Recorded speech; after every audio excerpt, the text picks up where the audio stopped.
uko bujunanizubwa ahariho wabireho inganzi hanga Right Honorable Mama Mbabazi kwakorerwa hari St Peter's Cathedral Nyakatare mu district ya Kanungu mukoro gw'ebemerwa Bishop w'uburezi bwa Kinkizi Right Reverend Dan Zoreka.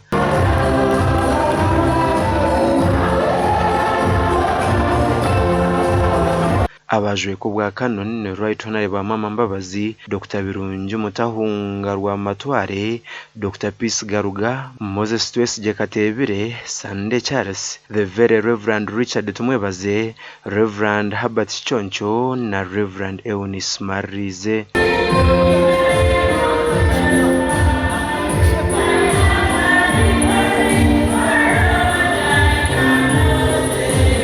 Bishop Dan Zoreka yagambira abajwe ko bwa kanoni ngo bahewe ubujunanizi bwa bukuru obwo kujanjaje ubutumwa bwa Kristo okutoma nkoreberagira by'ekanisa ya Uganda okujanjaza ikigambo cya Mukama hamwe no kubecho kurebera habicereza. Bishop Dan yashaba n'abicerezo ko HTN sabo bona abajwe ko bwa kanoni no kubashabira. Is mandated to ensure that the church preaches the gospel of salvation to all in its totality. It is his own responsibility to discern about teaching, correct and bring back those who have deviated from the truth back to the true teaching of the gospel.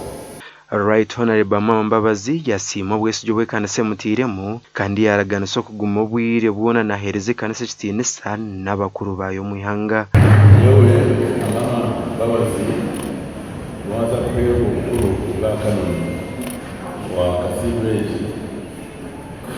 kumbereza mu kanisa ya Rwanda uburebezi bwa Kinkizi mu province ya kanisa ya Uganda ndaraganisa umukubura ikigambo cya Mukama Reverend Canon Dr. Duncan Zumugumya yahabura abatungise bo bwa kanoni okundi hangari yabo okubecho kureberaho mu buhereza bwabo hamwe no kutungure kanisa n'amakagabanya Uganda.